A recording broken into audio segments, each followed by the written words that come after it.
BJP করার অপরাধে রাতের অন্ধকারে বিজেপি কর্মীর বাড়িতে ঢুকে সেখানে বিজেপির কর্মীর দুটো বাইক পুড়িয়ে দেওয়া হয়। সেই বাইক, যে বাইক রাতের অন্ধকারে পুড়িয়ে দেওয়া হয়েছে বলে অভিযোগ করছেন বিজেপি কর্মী তারক দাস। তিনি যেটা বলছেন এবং তার পরিবারের লোকজন যেটা বলছেন যে কাল রাত 2টোর পরে তারা হঠাৎই দেখতে পান তাদের এই বাড়ির গলিতে পরপর দুটো বাইক তারক দাস এবং তারক দাসের ভাইয়ের বাইক পুড়িয়ে দেওয়া হয়েছে এবং দাউ দাউ করে আগুন জ্বলে এবং সেই আগুন কিন্তু সেই ইলেকট্রিক তারেও ছড়িয়ে পড়ে।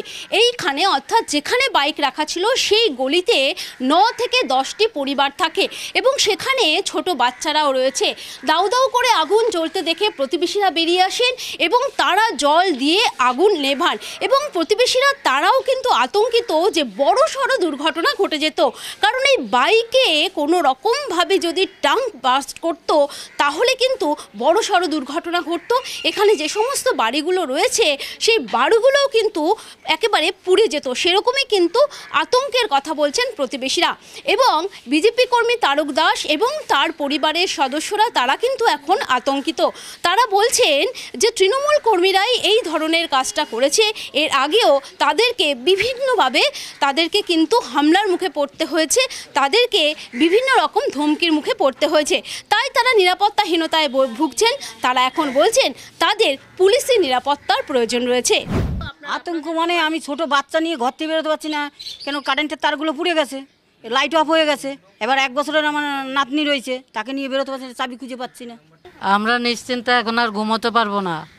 আমাদের যা পরিস্থিতি করে দিয়ে গেছে এই গাড়ি আমার 2 ছেলের। আমাদের আর এখানে পরিস্থিতি ভালো না, আমাদের কোনো ব্যবস্থা করো তোমরা।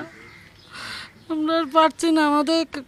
আমি একটা হার্টের মানুষ, আমি এইসব নিতে পারি না, চুপ করে বসে থাকি। এই জন্যে বিজেপির পোলিং এজেন্ট বলে আমি বিজেপিটা করি বলে এরকম আমাকে 2021-এও আমাকে 3 মাস ঘরের বাইরে রেখেছিল, 2019-এও আমাকে তৃণমূলের লোকেরা মেরেও ছিল।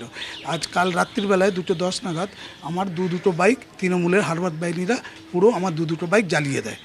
2টো বাইক জ্বলছে, আমার হাজব্যান্ড নয় বিজেপি করে, ওরটা জ্বালিয়েছে আমি মানলাম, তাও কেন করবে? আজকে দুটো পার্টি দুটো হয়েছে কেন? মানুষ দুটো পার্টিকেই ভালোবাসে, কেউ কোনোদিন একটা পার্টিকে ভালোবাসে না। আজকে আমরা পার্টির দিকে আঙুল তুলতাম না, পেছনে টিএমসির গাড়ি, এখানে একটা গাড়ি, তাহলে আমার হাজব্যান্ডেরটাই কেন জ্বললো? টিএমসি করেছে। ক্যামেরায় দীপঙ্কর জানার সাথে সোমা দাস, TV9 বাংলা, কলকাতা।